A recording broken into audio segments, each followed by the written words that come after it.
Item ಯಾವುದೇ ಇರಲಿ try ಮಾಡಿ ಆಚಿ ಚಿಕನ್ ಮಸಾಲಾ. ಆಚಿ ಚಿಕನ್ ಮಸಾಲಾ. ಇವತ್ತಿನ ಬಿಗ್ ಫೈನಲ್ ಟಾಪ್ ಮೊದಲನೇ ಸ್ಟೋರಿ. ನಿನ್ನೆ ಲೋಕಸಭೆಯಲ್ಲಿ ಮಹಿಳಾ ಮೀಸಲಾತಿ ಬಿಲ್ ವಿಚಾರಕ್ಕೆ ಸಂಬಂಧಪಟ್ಟಂತೆ ದೊಡ್ಡ ಮಟ್ಟದಲ್ಲಿ ಎನ್ಡಿಎಗೆ ಸೋಲಾಯಿತು. ಅದರ ಒಂದು ಫೈಟ್ ಈಗ ತಾರಕಕ್ಕೇರ್ತಾ ಇದೆ. ಕಾಂಗ್ರೆಸ್ ಮತ್ತು ಬಿಜೆಪಿಯ ನಡುವೆ ಮಹಿಳಾ ಮೀಸಲಾತಿಯ ಕಿತ್ತಾಟ ದೊಡ್ಡ ಮಟ್ಟದಲ್ಲಿ ನಡೀತಾ ಇದೆ. ವಿಪಕ್ಷಗಳ ನಾಯಕರು ಸಂವಿಧಾನವನ್ನ ಕಾಪಾಡಿದ್ದಾರೆ. ಬಿಜೆಪಿ ಕುಟಿಲ ತಂತ್ರಕ್ಕೆ ಸೋಲಾಗಿದೆ ಅಂತ ಬಿಕೆ ಹರಿಪ್ರಸಾದ್ ಹೇಳಿದ್ದಾರೆ.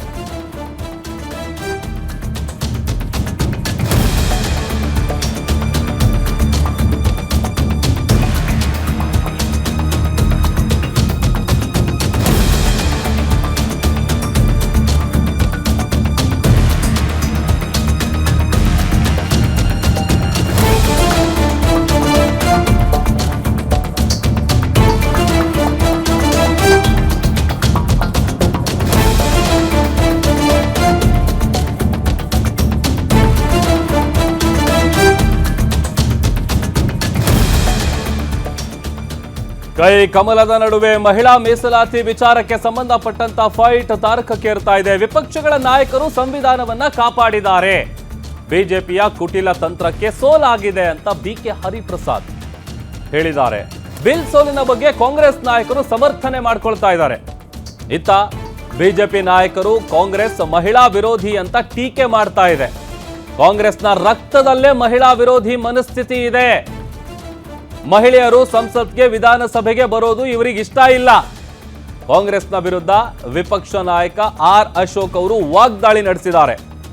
ಈ ಬಿಜೆಪಿಯ ಈ ಕುಟಿಲ ತಂತ್ರಕ್ಕೆ ಸೋಲಾಗಿದೆ ಅಂತ ಬಿಕೆ ಹರಿಪ್ರಸಾದ್ ವಾಗ್ದಾಳಿ ನಡೆಸಿದ್ರೆ, ಬಿಲ್ ಸೋಲಿನ ಬಗ್ಗೆ ಕಾಂಗ್ರೆಸ್ ನಾಯಕರು ಸಮರ್ಥನೆ ಮಾಡ್ಕೊಳ್ತಾ ಇದ್ದಾರೆ. ಬಟ್ ಬಿಜೆಪಿ ನಾಯಕರು ಕೂಡ ಕಾಂಗ್ರೆಸ್ ಮಹಿಳಾ ವಿರೋಧಿ ಅಂತ ಟೀಕೆ ಮಾಡ್ತಾ ಇದೆ. ಕಾಂಗ್ರೆಸ್ನ ರಕ್ತದಲ್ಲೇನೆ ಈ ಮಹಿಳಾ ವಿರೋಧಿಯ ಮನಸ್ಥಿತಿ ಇದೆ. ಮಹಿಳೆಯರು ಸಂಸತ್ಗೆ ವಿಧಾನಸಭೆಗೆ ಬರೋದು ಕಾಂಗ್ರೆಸ್ಗೆ ಇಷ್ಟ ಇಲ್ಲ ಅಂತ ಕಾಂಗ್ರೆಸ್ ಸರ್ಕಾರದ ವಿರುದ್ಧ ವಿಪಕ್ಷ ನಾಯಕ ಆರ್ ಅಶೋಕ್ ಅವರು ವಾಗ್ದಾಳಿ ನಡೆಸಿದ್ದಾರೆ. 2/3 ಮೆಜಾರಿಟಿ ಸಿಗಲ್ಲ ಅನ್ನುವಂಥದ್ದು ಮೊದಲಿಗೆ ನಿರೀಕ್ಷೆ ಇತ್ತು. ಯಾಕಂತಂದ್ರೆ ಸಾಕಷ್ಟು ವಿಚಾರಗಳಿಗಾಗಿ ಆಕ್ಷೇಪ ವ್ಯಕ್ತ ಆಗ್ತಾ ಇತ್ತು. ಅದರಲ್ಲೂ ಈ ಮಹಿಳಾ ಮೀಸಲಾತಿ ವಿಚಾರ ಹೊರತುಪಡಿಸಿದ್ರೆ ಕ್ಷೇತ್ರ ಪುನರ್ ವಿಂಗಡಣೆ ಮಾಡೋದೇ ಇದರ ಹಿಂದಿನ ಉದ್ದೇಶ. ಹಾಗಾಗಿ ಇದನ್ನ ಪಾಸ್ ಮಾಡೋದಕ್ಕೆ ಯಾವುದೇ ಕಾರಣಕ್ಕೂ ನಮ್ಮ ಒಪ್ಪಿಗೆ ಇಲ್ಲ ಅಂತೇಳಿ ಅದರ ವಿರುದ್ಧವಾಗಿ ಮತಗಳನ್ನು ಚಲಾಯಿಸುವುದರ ಮೂಲಕ ಎನ್ಡಿಎಗೆ ದೊಡ್ಡ ಸೋಲಾಗಿತ್ತು. ಅದರ ಬೆನ್ನಲ್ಲೇ ಕೈ ಕಮಲ ನಾಯಕರ ಮಧ್ಯೆ ಇದೇ ವಿಚಾರ ಫೈಟ್ ಶುರುವಾಗಿದೆ.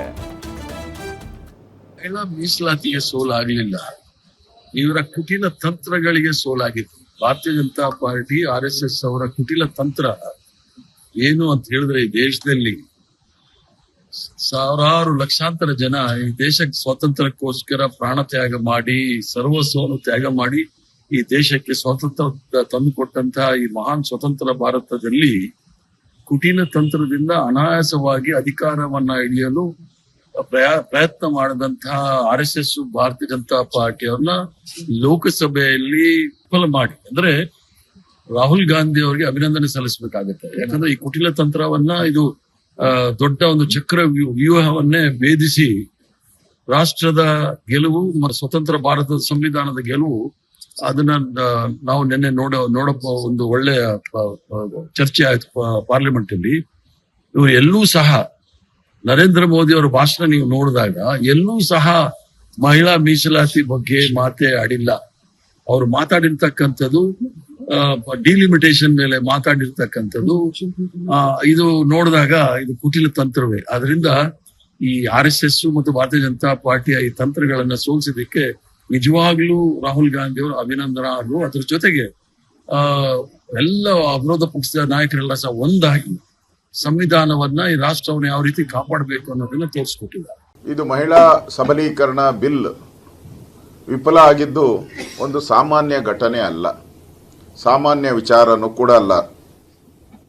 ಇದು ಕೆಲವು ರಾಜಕೀಯ ಪಕ್ಷಗಳ ಪಿತೂರಿ, ನಿರ್ಲಕ್ಷ್ಯ, ಮಹಿಳಾ ವಿರೋಧಿ ಭಾವನೆಯ ಸ್ಪಷ್ಟ ಸಂಕೇತ. ಇದು ಬಿಲ್ಗೆ ಬೆಂಬಲ ಕೊಡುವಂತ ಧೈರ್ಯ ಇಲ್ಲ ಅಂತ ಹೇಳಿದ್ಮೇಲೆ ಮಹಿಳೆಯರ ಬಗ್ಗೆ ಮಾತಾಡುವಂತ ಅಧಿಕಾರ ಇಲ್ಲ.